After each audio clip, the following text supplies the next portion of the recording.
Kristen, thank you for joining me. Thank you, Marcus. I'm thrilled to be here. Cheers.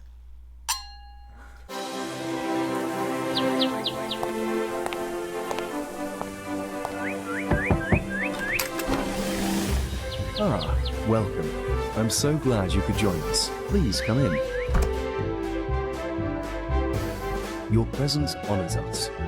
Here at the Mr. Homemaker podcast, we share our stories and challenges, collect the best expert advice, and offer one another support as we learn to manage our households. Your perspective and contributions will be very valuable. And just in time, today's discussion is about to begin. It is my pleasure to present Mr. Homemaker.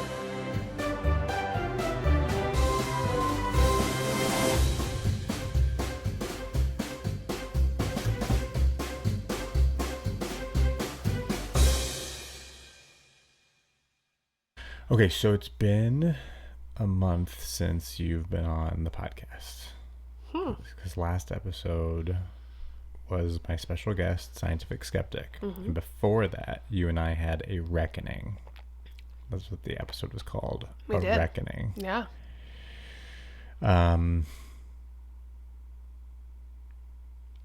Since then, you and I have had some additional reckonings off air. We have.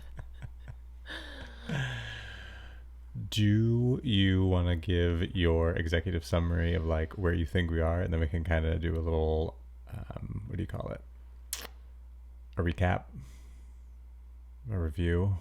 We can catch the listeners up on what's going on with us. Sure. So we had the reckoning, and we said, okay, we're not gonna give up on our goals. Right. We're not giving up yet. We're gonna get back, and we're gonna try a new approach, and it's gonna be the Ben Franklin School of Discipline, where you do 1 week focus on a particular thing. Just one thing at a time. Just one thing at a time, and then the next week you just do a different thing, and you try to layer them upon each other, even though the other thing might slide backwards a little bit, but it's not gonna you're not gonna lose it. According to this theory. The idea is if you consciously focus on one thing at a time, you will have momentum you've built on the thing that you just left that will continue to carry through. So even if it does backslide a little bit, every time you make the cycle, you're picking up at a better place than you left, than you started previously. So you're moving all the balls forward up on their parallel lanes. Yeah. Yeah. So we were going to attempt that. And then we're like, okay, so what's the first thing we're going to do? Mm-hmm. We're going to sprint on the first floor of our house, which we've been talking about for a year. Yeah. Well, And we're going to everything's going to have a home. We're going to get rid of some stuff. And we had a really good first day. We went through 2 days. everything. We had 2 solid days. We Day had and a half. 1. Yeah. So you had 1.5. So we made it through 1 day of we did what we were supposed to do. We focused on the basement. We did a little bit of stuff up here. You organized. I pared down. We have not completed the cycle because those things are still in the back of our trunk that we're going to donate. Right. Eventually. We have not made the donation run yet. Right. But we did really good progress. And then on day 2, our son came home sick for the remainder of the week. That's right. Yeah. And we failed.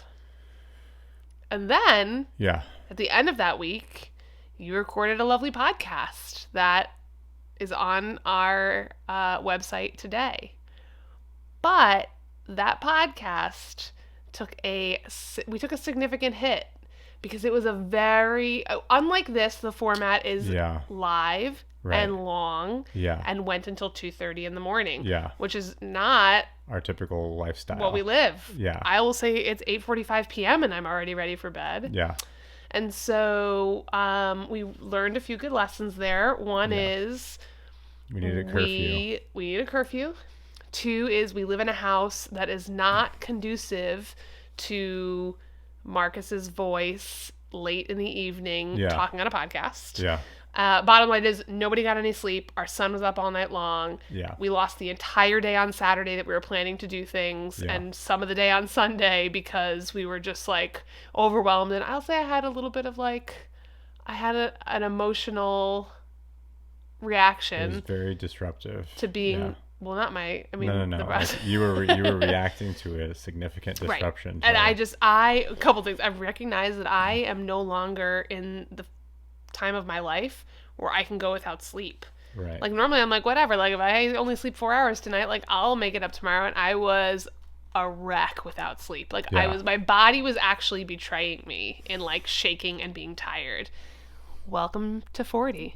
So, it was rough. And then the next week, we again didn't make any progress. And I don't really... Thanksgiving. Oh, yeah. Then it was Thanksgiving. Yeah, last week we were all out of whack because... Right. We were prepping for and then conducting a significant road trip from New England to Western Pennsylvania. Also a disaster. Not the trip itself, but it's a challenge, the road tripping. The road trip that should have taken 8 hours took almost 24, including, like, we stopped at a hotel that we were not planning to do, but Which I think was the right choice. It was the right choice because we were going to end up where we were going at 4:30 in the morning, and there's no way we were going to make it through. But it's really hard to travel with 3 kids, one of which is under the age of 2, and therefore is not like the others, which will, if I give them a tablet, will zone out for a significant portion of time, or those, like, wipe erase books. Like, they'll do things. He is not living that life yet. Yeah. So it was a rough trip. It took us a really long time to get where we were going, and it's just, like, it's hard. It's, like, disruptive from the week to leave your home, especially when you're trying to have goals in the house to get things done. So we're not giving up. We set out to say, we said our limiting factor is the clutter, especially on our first floor. We undertook to organize the basement so that a lot of our clutter from the first floor could be properly stored because we're not actively using it. And identify some things we could donate or get rid of. I think we got rid of a lot of trash and recycling. We did a lot of identifying things that we're going to donate, but we haven't donated them yet. They're in the car. And then between a week of having a very sick child at home and then a week of being on travel for Thanksgiving, our 1 week sprint is now in its 4th week. Right. Our third week. It's on our third week. And so I am battling you a little because I think this is where our personality styles come in differently. Whereas I'm like, I was saying the other day, I always tell our kids, every day you can make a new choice to start again. You can change the direction of what you're doing or your life or the choices you're making. If you make a bad choice, tomorrow's a new day. Next hour is a new hour. You can always change. You can always move on. And whereas it is very hard for you, I think because you are such a self-disciplined person, and I am not, that it's very hard for you to, if we don't meet the mark, to then be like, all right, well, we'll just do it again next week. You're like, no, we had a plan. We didn't do that plan. And now I'm giving up. And so I am enthusiastically encouraging us to say, let's not give up. Sometimes there are parameters in life and things that happen that preclude you from getting the things done that you wanted to, and that's just life. Yeah. And when you have a sick kid at home and then you're traveling home to your family's house for almost a whole week, like, we can still, that I feel like that's through no fault of our own. So I'm excited to like, I think we are jumping back on and making progress. We had a rough patch yesterday in terms of just I feel like it ended well. It ended really well. I think we had an opportunity to exercise some communication and conflict resolution. And I feel like we resolved our conflict. I do too. I do think that where I aspire to go next is to figure out a way that we can communicate in which it is not immediately combative or offensive.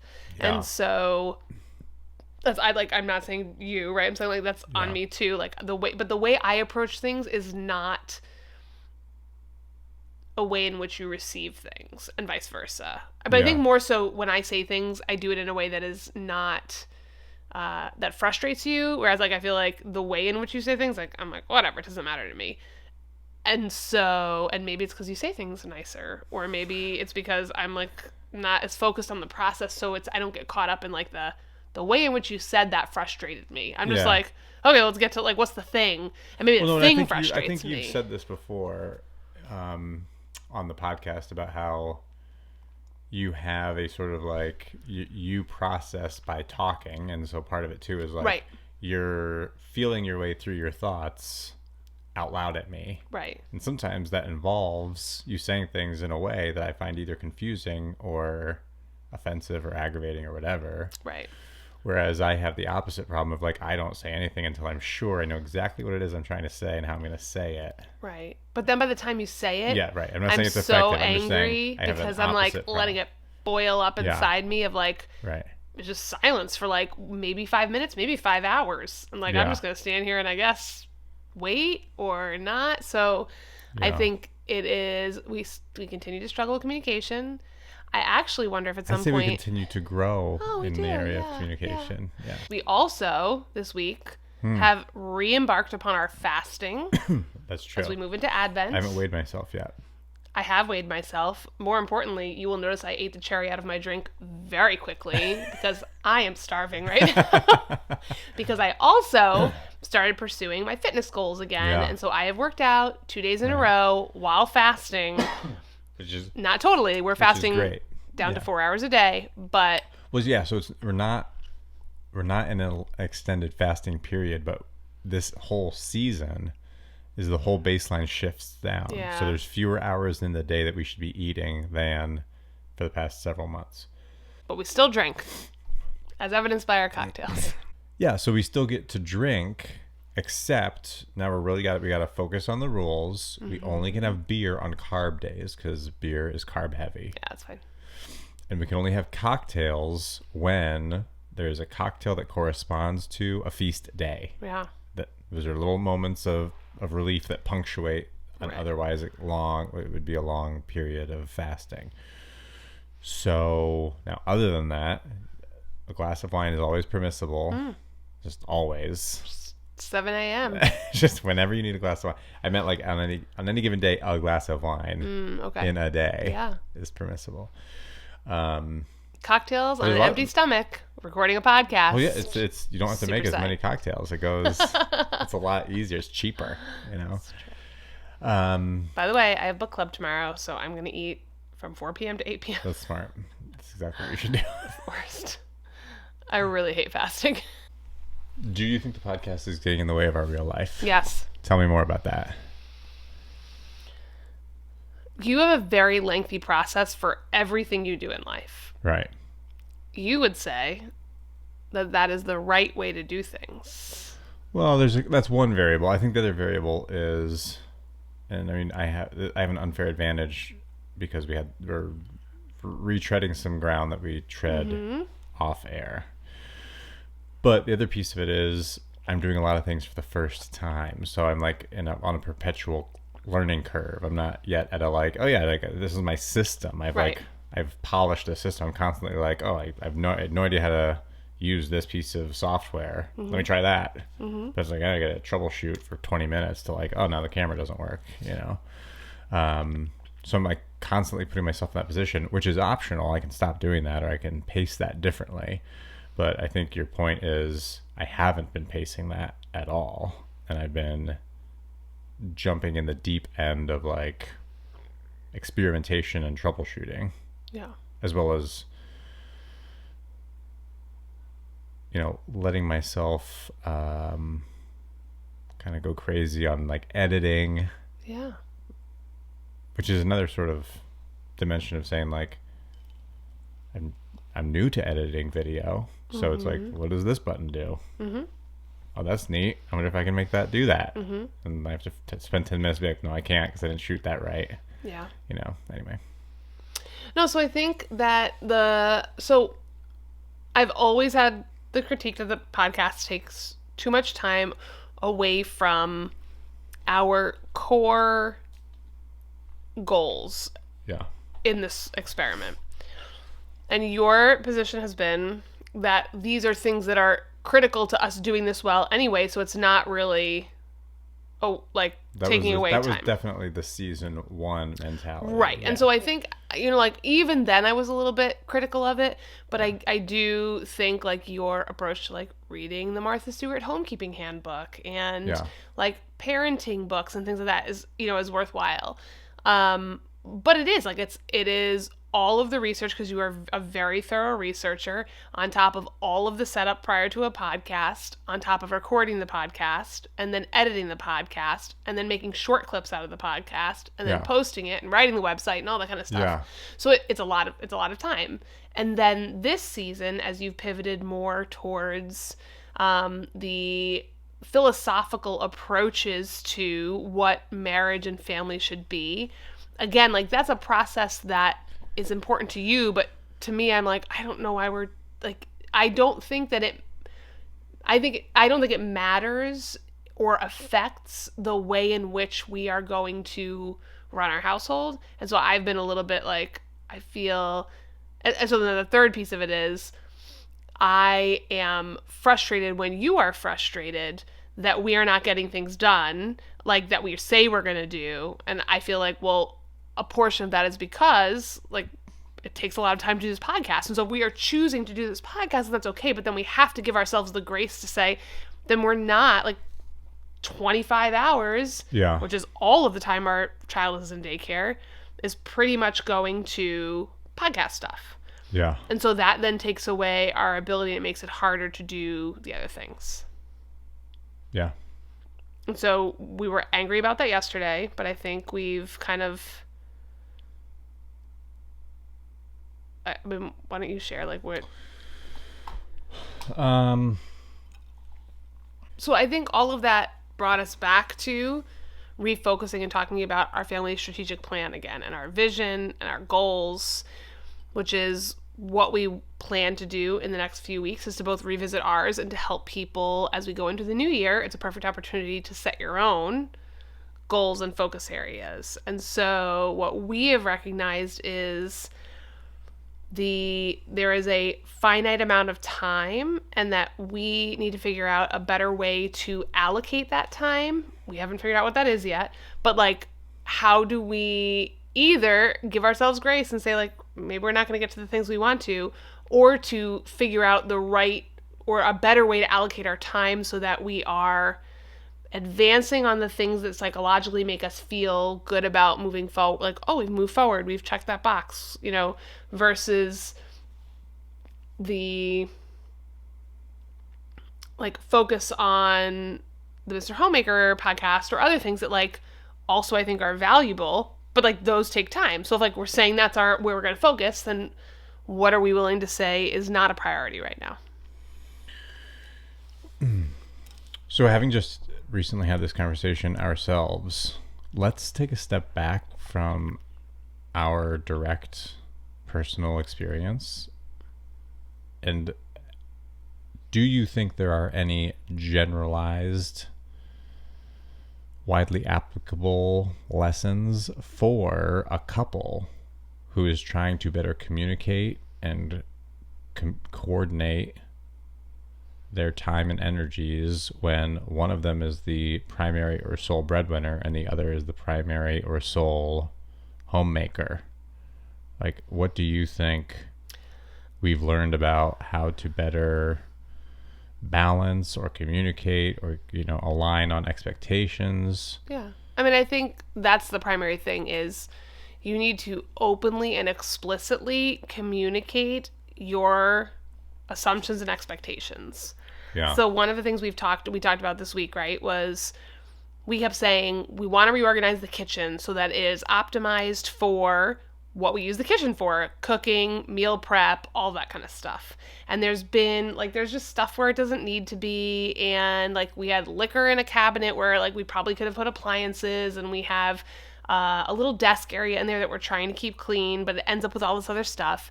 And so we had talked about organizing that space. Mm-hmm. And so we had conversations about it, and I kind of said, like, I always think that first of all, it's about recognizing, like, skills and strengths. And your skills and strengths are, like, planning and organizing. That's not my strong suit. And so I have said, if you want to organize the kitchen in a particular way, like, there may be a few things where I say, okay, I do more of the cooking, and therefore, like, as we're doing this, I recognize it makes more sense for this to go here. But the reality is, like, you have a better spatial sense. And so I was kind of like saying, you can go ahead and do that. And so we ran into a challenge because suddenly like it wasn't getting done, and I was confused as to, well, are you waiting on me? And so bottom line is like, I recognized that we were like, my assumption was I work 40 to 50 hours a week.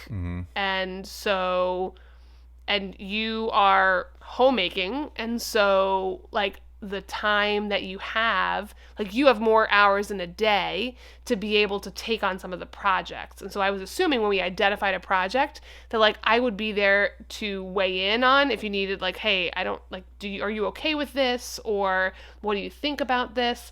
But that the execution of that project would more fall on your shoulders because like I can't take off once a week to do these things, right? Like there are some, we can strategically identify, here's a day, I need you to take it off because we're going to do these things. But it can't be that way for every project in the house. Like at some point you just have to do the project because you're the one that is not working. And so I think that all of that like came to a head, and I was like, wait a minute, are you like waiting on me to do these things? Because like my assumption was that you were going to be moving out on this stuff, and if you had any, like we talked about what it kind of the things that were on my mind, then I assumed you were going to move out, and if you had questions, you were going to say like, hey, should we do it this way? Just so that we could continue to move forward while I was working. And so I think that's kind of like a key thing is both, one, again, recognizing strengths and who it makes more sense to do something. And then the second piece is making sure that you are open and clear. Your face is telling me you are finish. That you are open and clear about your expectation and assumptions so that if they are different, you can clarify. So you have forgotten that one of the things I have learned is how to crop our video. So like when I make a weird expression, I just crop it in on you so that I'm out of the shot. Yeah, but it's like, I'm like, are you about to jump in or? Yeah. Do you think... Do you need a minute? Nope. Do you think that the dynamic you just described would be different if our gender roles were reversed? If you were a man and I was a woman, or to put it the other way, if I were working and you were the homemaker, do you think our dynamic would be that you, the breadwinner, would express to me, the homemaker, how you, the breadwinner, want the kitchen organized, and then I, the homemaker, would execute your vision for the kitchen? Well, I think it depends. Like if you're talking about homemakers in the traditional sense, where it's like, I mean, I don't know. Well, so if you want to start there, sure. So what I'm saying is like, if I'm the mom and the homemaker, and I am the one using the kitchen, then short of me saying like again, I think it's about your strengths.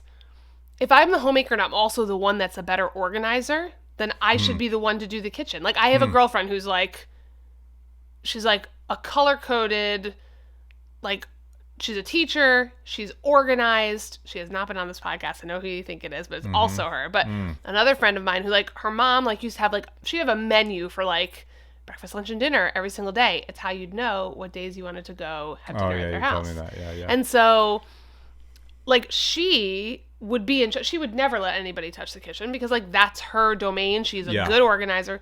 I'm a terrible organizer. Yeah. And now we share that responsibility. So it would depend. Like if you were the breadwinner and also coming home and being the cook, then it would make more sense for you to take that lead. What if I'm the breadwinner but not coming home and being the cook? Then it should be the other person. Okay. So there's some permutations of...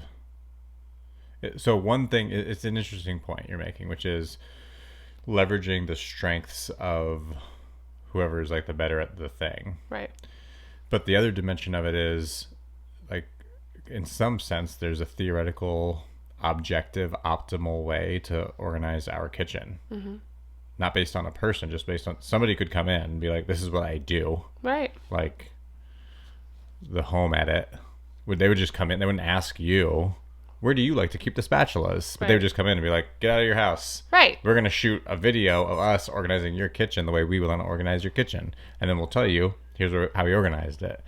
And we might have a couple things like, oh, you want a granola bar or whatever, like whatever the rando thing is, like the kitschy thing.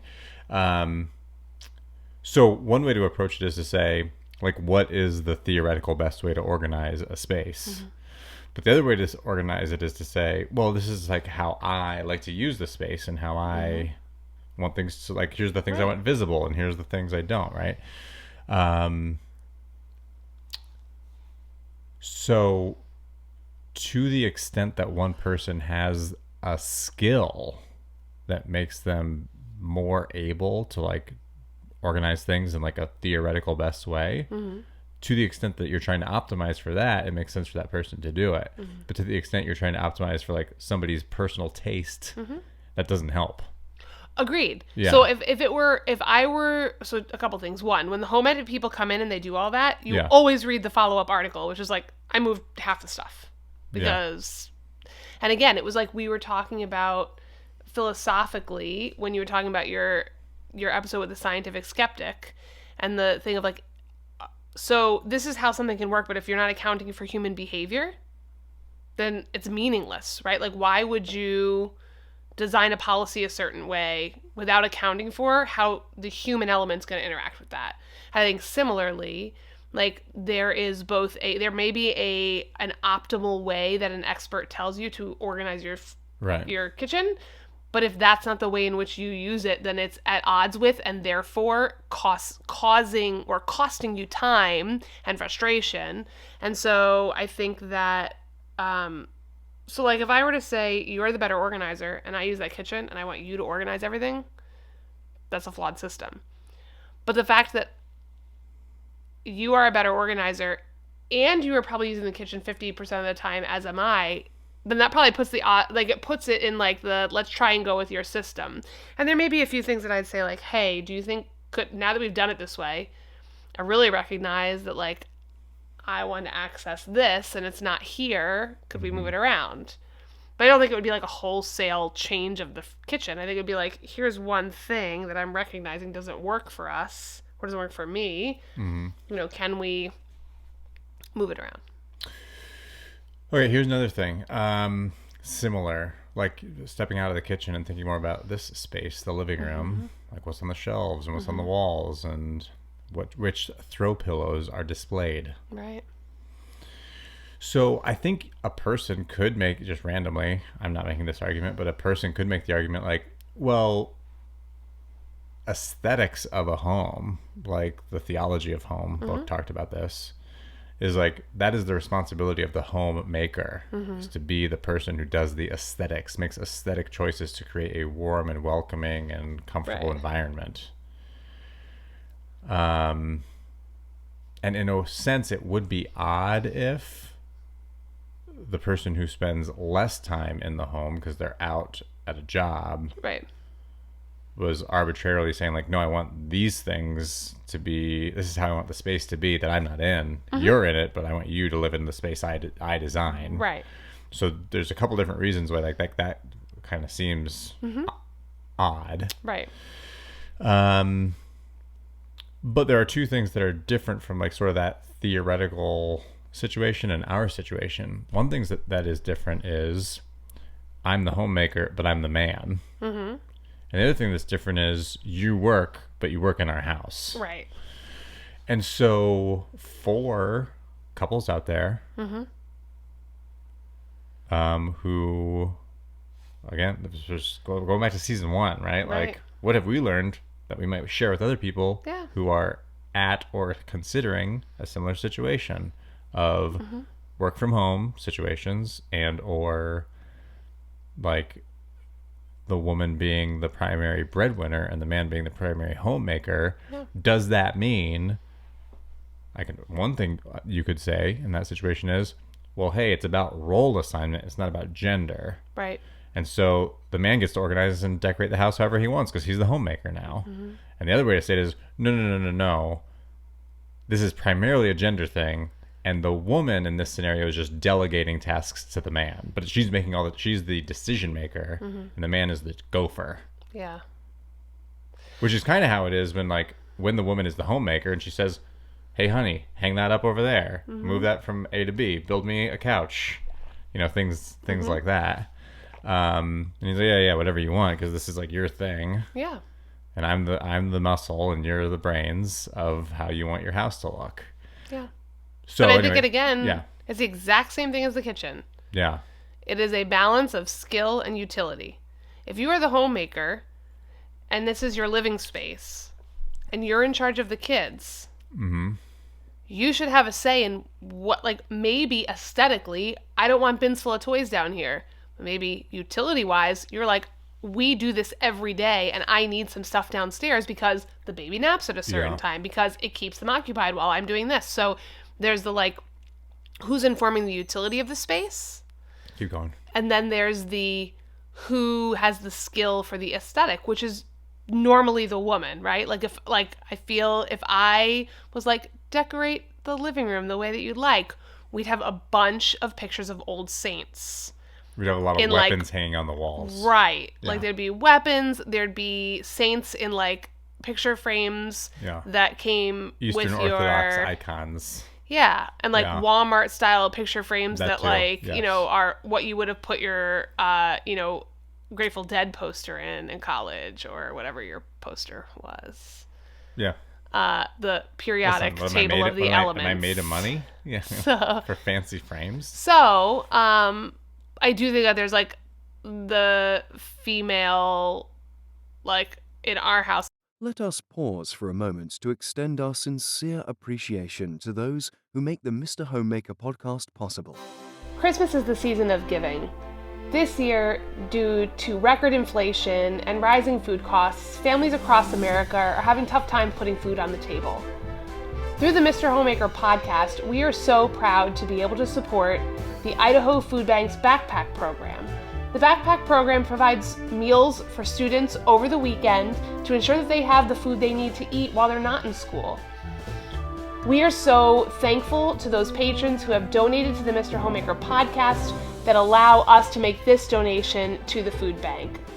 Including Barbara, Ted, Heather, Colin, Cassie, and Mary Jo and Paul. Thank you so much for your continued support. As a family, we are proud to support this important charity, and we encourage all of you that are listeners to support food pantries in your location to help families in need. Thank you so much, and have a happy holiday. The discussion is about to resume. Please take your seats and give your attention. All right.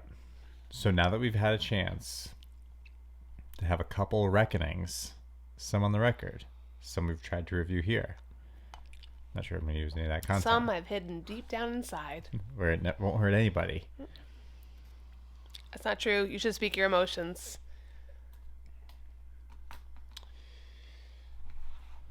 Okay, so let's just do a quick, as of today, here's how I see our future unfolding from the perspective of our viewers and listeners. Here's what I think is going to happen. We have ascended. There's this arc to season 2. We are at the apex, by which I mean we're in the clouds. It doesn't feel like that, but not. We've ascended to 30,000 feet. Asking ourselves big questions about the nature of the universe and the human experience. We're going to do 1 or 2 more dialogues with special guests to really get a solid framework or foundation on those things. And then we're going to begin drilling back down into, let's apply this to the question, what we've learned. Let's review the questions we started season 2 asking ourselves. What are the essential elements of a healthy family? What does that mean about what are the essential elements of a healthy marriage? And what advice based on our experience and a circumspect review of different viewpoints and dialogues with people who have approached those sets of questions from different angles. By the end of season 2, we're going to say our best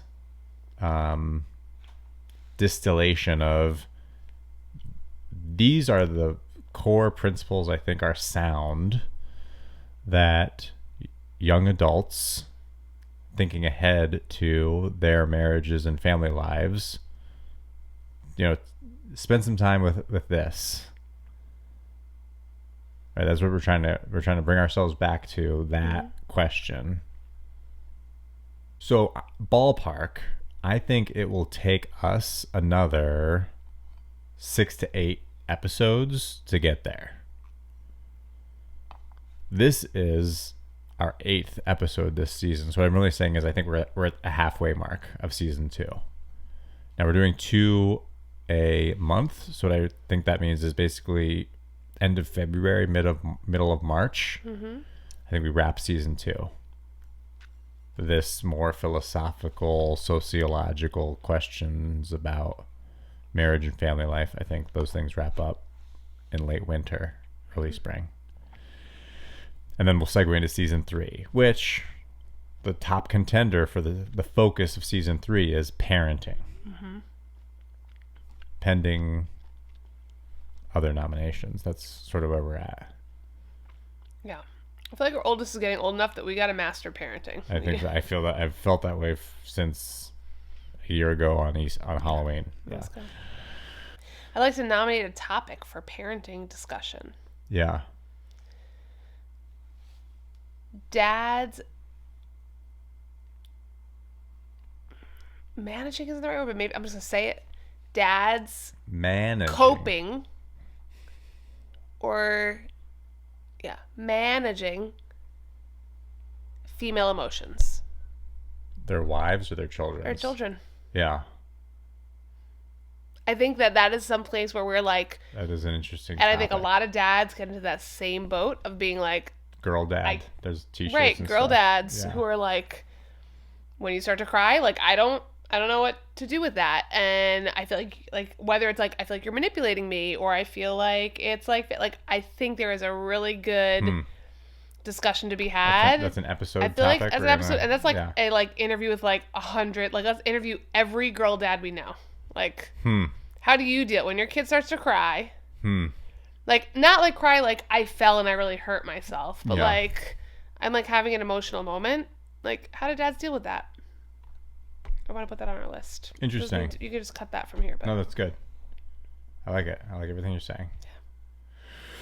So I'm just thinking this out loud. So honestly, this is actually working out really well.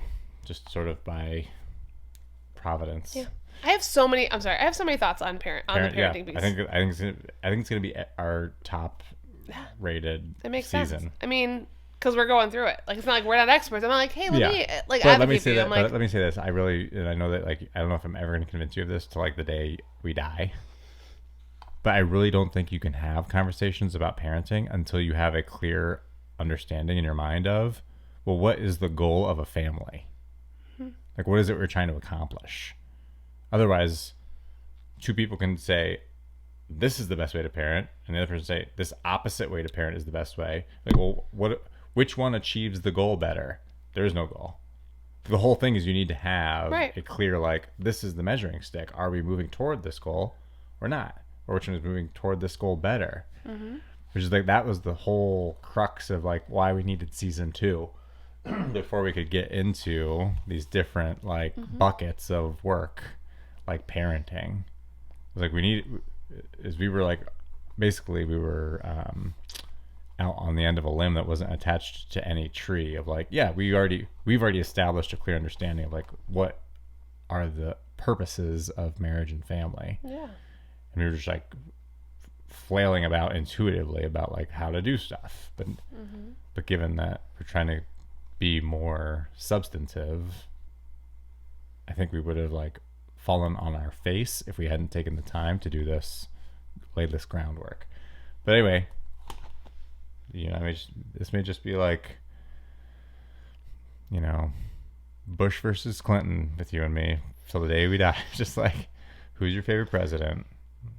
And I'm like, the guy who saw our country through the worst terrorist attack in modern history. And you're like, the guy who slept with an intern. I'm like, that's just going to be a difference between us. We're just going to agree to disagree. Wow. So were you talking about Dick Cheney versus Clinton? Was that the... Did he sleep with an intern? I don't get the joke you're trying to make. Oh, who saw us through the worst terrorist attack of our lives? I don't think it was. I don't buy that. George liberal W. propaganda. Yeah. I don't buy any of that. Okay. Okay, so there was a Christian Bale movie made about it. Oh, well, that's the end of that conversation. But seriously, I want to come back to this because first of all, yeah, I have so many. There's the Dick Cheney biography right there. I know, that's why I want them on our shelves so we can go back to reading each other's political biographies and inspirations. So no, you don't. Go ahead. Yes, I do. When you say things like that, I do. Not when you say other stuff that I think is nonsense. I'm like, well, I know for sure. But that stuff, I'm into it. Okay, so it's actually working out really well. We had a 6-month sprint, February through August. That was season 1. Now we're doing a 6-month sprint, September through March, essentially, rounding. That's season 2. So then in April, everything's gonna be humming. We're gonna be loving life, and we're just gonna be like becoming the best parents we can be. Yeah. Okay, so that's the arc season to season. Now, I'm gonna say some stuff, and I really want you to not just like look at me and nod while you think about other stuff, but like that's to confirm that we're on the same page. Based on our most recent reckoning, we're gonna rebalance the workload. I'm going to once again put the big rock in the jar of maintaining the household and the child routines. And then the space around that big rock in the jar, I will experiment with different sort of investment ratios of time spent on reading, time spent on editing, time spent on physical fitness, things outside of the podcast and the household, right? Like physical fitness, like community engagement, all kinds of stuff that we've been kind of oscillating between putting on the back burner. So in our real life, I'd like to talk about community engagement for a second. I think we are actually already putting that as a somewhat big rock in our jar between the things that you're engaged with, the things that I'm engaged with. Like, I think we are we make sure to be out at the community events. I think we are. I'm glad that we are doing that. I do feel like we have made several decisions and we have appropriately veered toward, well, let's be present in the community. Exactly. Yeah. So I was gonna say, I think sometimes we think like it's got to be this big thing, but it's like, no, it's about like you're doing Knights of Columbus consistently. I'm supporting PTO. I'm part of the moms group around here. Yeah. Like, I think there is. I mean, we're not yet at the point where I'm like, oh, we take our kids to like the food bank on Sundays and do stuff. But I do think we are doing more than we give ourselves credit for in terms of building community here. I mean, our typical talking past each other is you want to focus on giving ourselves credit for the stuff we are doing, and I am focusing on the things that I envisioned us doing that we're not doing. Right. So we're not actually disagreeing about the reality of the world. It's just that I'm fixated on the gap and you're fixated on but look at all this good stuff. Right. But like, as they say, if you want to, like, we talk about this from our work perspective, like a good leader stops to acknowledge the good things a team is doing. There's always room for improvement. There's always room for growth. But we have to stop and say like, hey, like, we're actually doing a really good job in some of these areas. We're not failing everywhere. We can then stop to say, okay, let's talk about the places we're failing. We want to be better. Yeah. Okay. I'm with you. We're in agreement in principle. It's just, we continue to work on synchronizing and aligning our thinking and communication. Good. So anyway, part of our path forward is rebalancing our prioritization and time allocation. Mm-hmm. Okay. For the duration of season 2, we're going to stick with a 2 episodes a month schedule. Okay. Except like this episode, when there are 5 Wednesdays in a month, then we will release a bonus episode. Love it. But particularly because season 2 is more philosophical and theoretical, our practical energies, our day-to-day engagements and like organizing and even like I would love it if we started focusing on fitness and like we did like I don't know if you know, but I went to 2 fitness classes you're doing this week. great. It's not the point. Week 1, yeah. 2 classes. You're doing I love it. I mean, high five. High five. I'm very proud of you. I've literally done 2 days. You've gone to 2 out of 2 days. You're 100%. Tomorrow's a new day. Okay. So, but anyway, so our like trying to focus on moving the ball forward, getting the doing done. Mm-hmm. I'm stepping up my focus on that.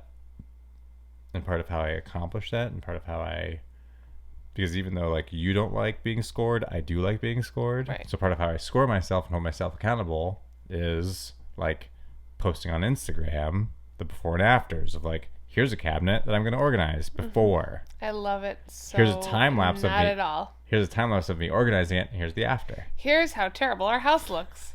But now it's better. Yeah. You can't do before and afters without doing the before. Mm-hmm. That's how before and afters work. Right.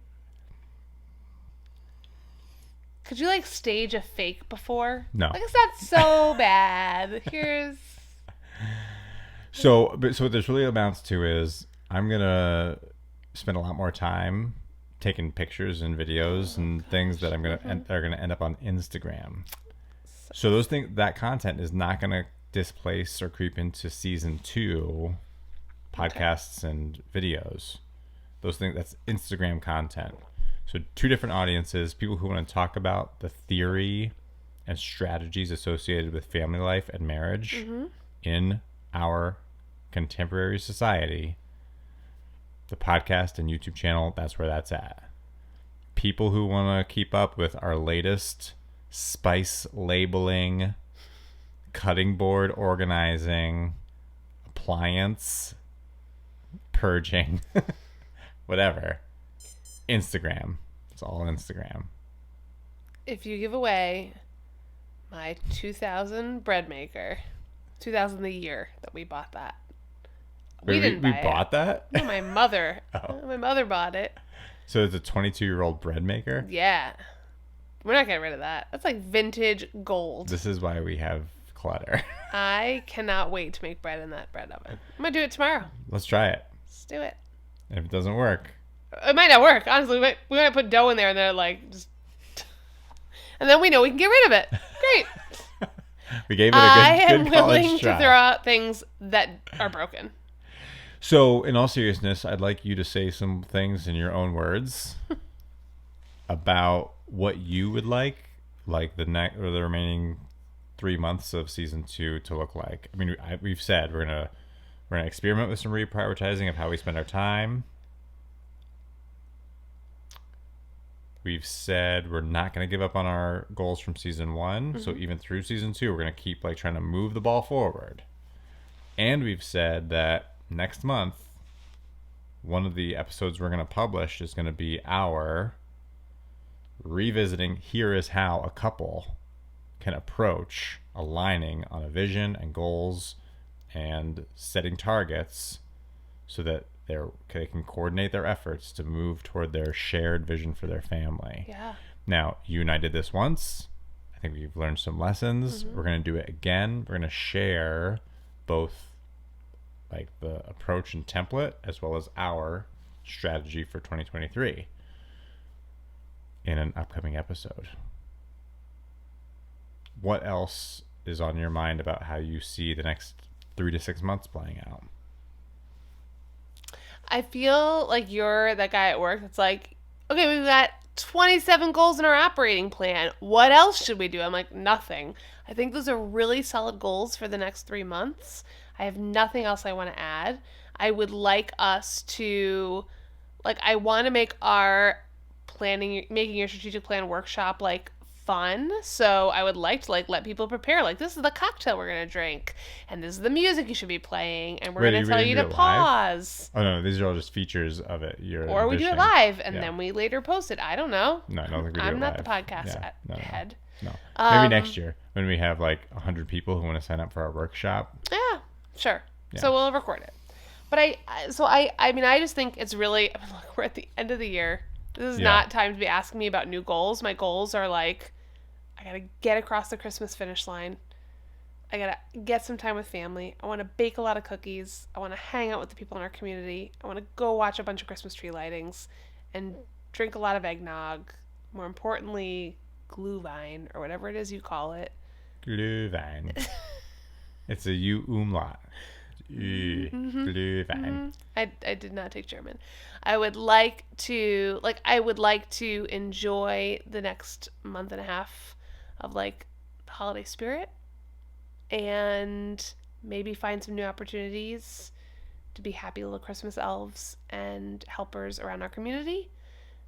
But I don't think I have anything beyond the very big goals that you just outlined for the rest of the year. You look dissatisfied. Yeah, that's okay. I'm going to cut this part. Yeah, I'm just very dissatisfied, but that's okay. We'll work with what we got. I think you've outlined some really important things. Like, let's just be excited about those things. Yeah. When we get into parenting, I got a whole lot of stuff I'm ready for. But right now, I'm like, I think that is a great way. Yeah. You've got 2 big episodes coming up with, like, really influential guests who are thought leaders. Right. They're thought leaders and they're not thought leaders in, like, parenting. They're thought leaders in philosophy that will be an interesting marriage of how do we bring those things together and how do they inform one another. So I think it's going to be a really, like, enlightening conversation.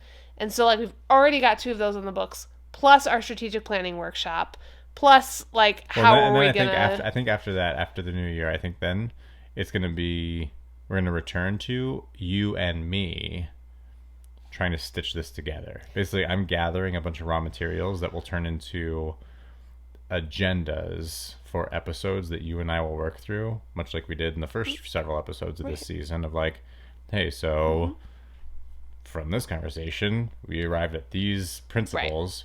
How do you and I think, based on our experience over the past year, what do we think that means? What advice would we give to younger couples? Because that's the other way to look at the season 2 is, we could have just gone through all of season 2, you and I just spouting off our advice based on our anecdotal experience alone. But while I think our experience is valuable, which was part of the motivation for this entire podcast adventure, I think it's significantly more valuable when it is grounded or validated with external points of reference. Right. So in the latter part of season 2, I think you and I will tie up a lot of loose ends and arrive at a lot of conclusions, some of which may be tentative, some of which you and I may arrive at different conclusions. I don't know. That's part of the adventure. But it's not just based on you and I kicking back the same thoughts back and forth. It's like, well, we went to a different thought leader, a different intellectual community. How do they see this? Now let's talk about that. How do we integrate that? Or what is your best case scenario, your hope, if we can accomplish this in season 2 in the context of trying to share our experience and relay knowledge and wisdom to people 10 or 15 years younger than us, what would your, like, success criteria be? What's your hope? that will make you really feel like we did it with season 2. Well, my question assumes that there is some value for young people, young adults, and it assumes that we have some things that we think they would benefit from hearing. Do you share those assumptions? Or like, actually, I don't think I have anything to say to a 15-year younger version of me. I would tell her to go pound sand. I don't care about her life. Be like, go live your life. It's going to be great. I mean, I'm really not trying to be a jerk here. Like, I don't. Yeah.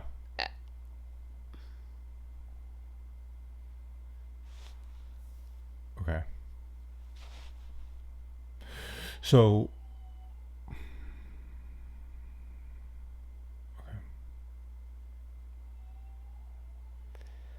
I'm really trying to think. I'm not trying to be. I know. I believe you. That's how I felt 15 minutes ago. Like, yeah. Struggling to. Yeah.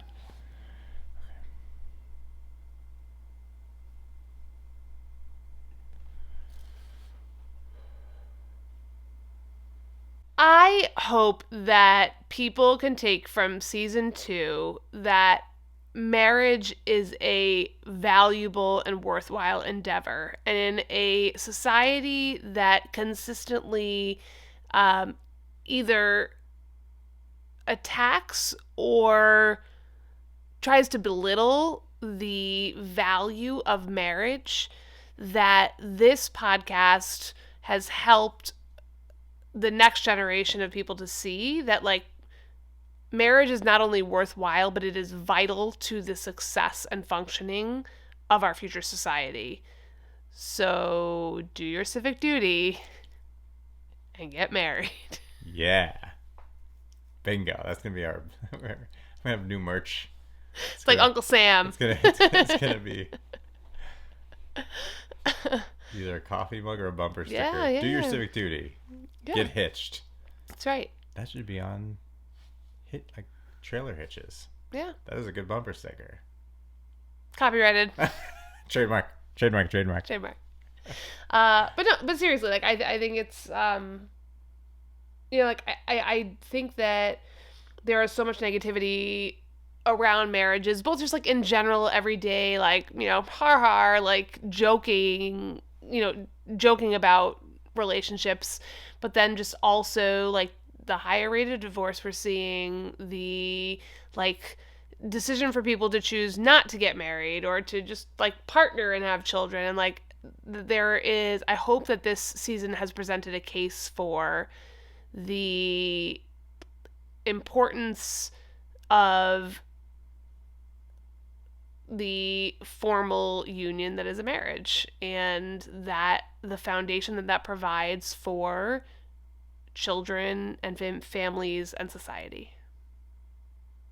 I love it. I think that's a great place to wrap up this episode.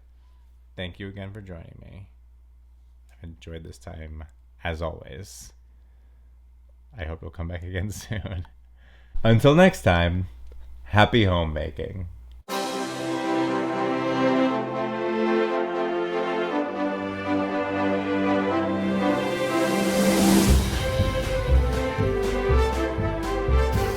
Thank you so much for attending today's discussion with Mr. Homemaker. Please take this opportunity to subscribe, like, and share this episode with your spouse, relatives, and friends. We further invite you to access complimentary information and resources at our website, mr-homemaker.com. There you will also find links to join the discussion via email or social media. And please, support the Mr. Homemaker podcast and receive merchandise and membership benefits on patreon.com.